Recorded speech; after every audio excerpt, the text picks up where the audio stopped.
নমস্কার বন্ধুরা, সাবিত্রী রান্নাঘরে স্বাগতম। আমি আজকে বানাচ্ছি কলমি শাকের এক তরকারি। রেসিপিটা একবার দেখে নিন। আমি এখানে মুসুর ডাল একটু ভিজিয়ে রেখেছিলাম 1 ঘন্টা ধরে, জল ঝরিয়ে নিয়েছি। এবার এইটা আমি মিক্সার গ্রাইন্ডারে পেস্ট করে নেব।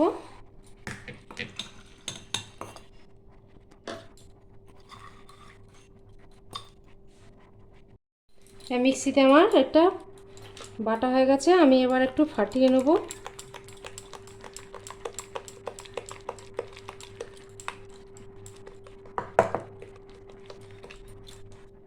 আমি এখানে দিয়ে দেবো একটু হলুদ, স্বাদ মতন লবণ, আর একটু ফাটিয়ে নিয়ে আমি এটা ভেজে নেব।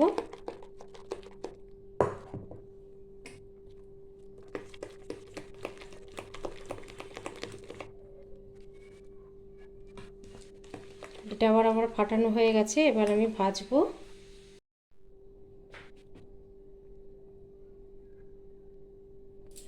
কড়াই বসিয়ে দিয়েছি, কড়াইয়ে তেল দিয়ে দিচ্ছি আমি।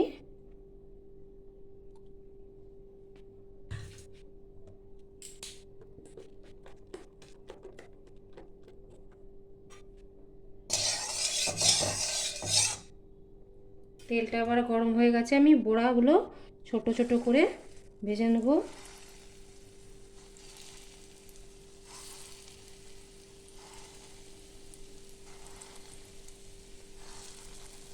অল্প অল্প দিতে হবে, বেশি দেওয়ার দরকার নেই, গায়ে গায়ে লেগে যাবে। এবার আমি এটা উল্টে দিচ্ছি।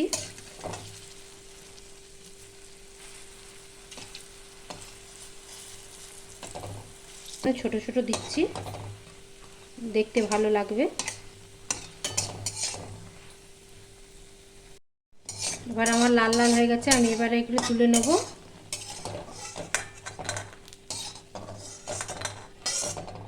আরও একটু ভেজে নেব।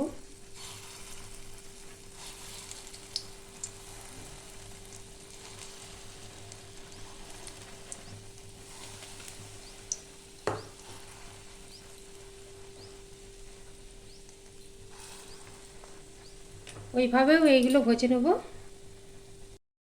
আমার বড়িগুলো ভাজা হয়ে গেছে, আমি তুলে নিয়েছি। এবার দিয়ে দেবো লঙ্কা, তেজপাতা,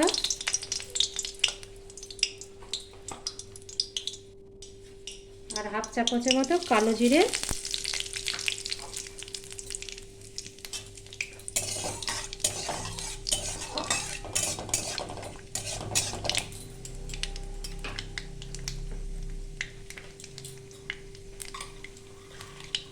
এবার দিয়ে দেবো একটা পেঁয়াজ, অল্প একটু হালকা ভাজলেই হবে পেঁয়াজটা।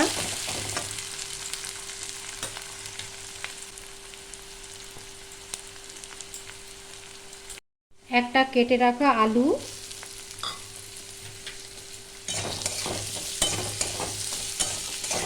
আলুটা ভাজা হবে।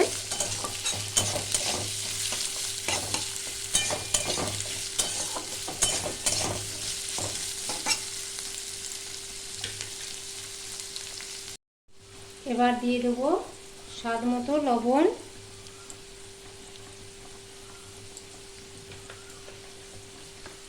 হলুদ গুঁড়ো 1 চামচ,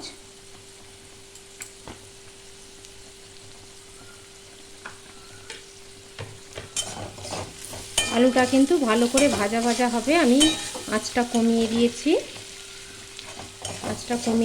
আস্তে আস্তে করে ভাজছি, যাতে এই তেলের মধ্যে আলুটা সেদ্ধ সেদ্ধ হয়ে যায়।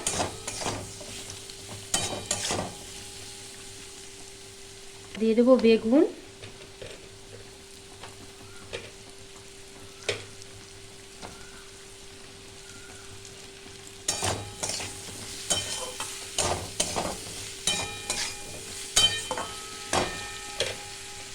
আমি এটা ঢেকে দিচ্ছি, কম আছে এটা রান্নাটা হবে।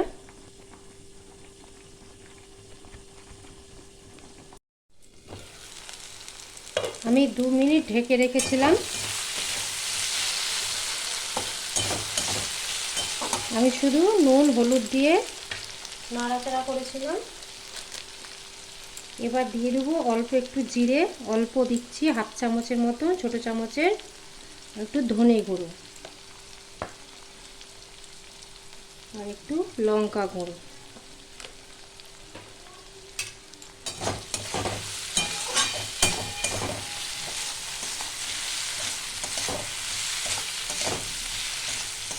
এটা একটু নেড়ে চেড়ে নেবো।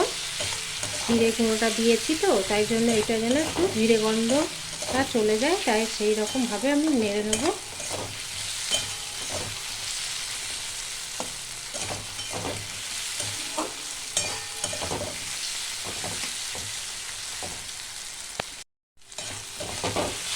মশলাটা আমার কষা হয়ে গেছে, আমি এবার দিয়ে দেবো কলমি শাক কেটে রাখা।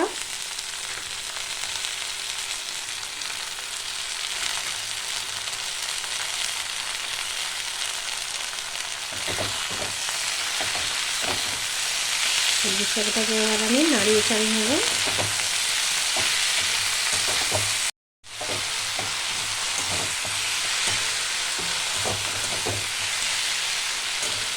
কলমি শাকটা বেশি সেদ্ধ হতে লাগে না।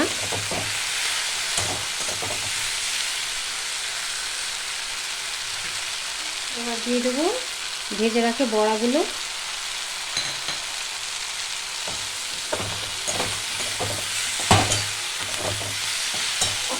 এবার আমি আঁচটা কম করে ঢেকে দিচ্ছি 2 থেকে 3 মিনিট। 2 মিনিট পরে আমি ঢাকা খুলে দেখছি।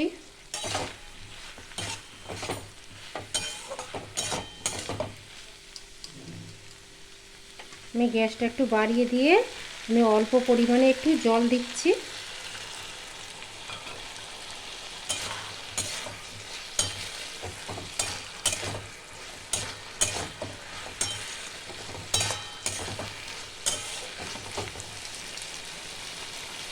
আবারও আমি ঢেকে দিলাম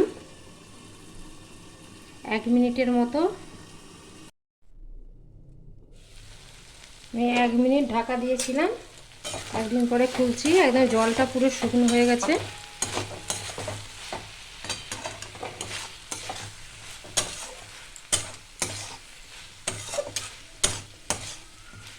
এবার রান্নাটা আমার হয়ে গেছে, আমি এবার গ্যাসটা বন্ধ করে দেব। এবার আমি এটা ঢেলে নেব বাটিতে। আমার ভিডিওটা আপনাদের ভালো লাগলে লাইক শেয়ার কমেন্ট সাবস্ক্রাইব করতে ভুলবেন না। চলো দেখা হচ্ছে পরের রান্না নিয়ে। টাটা।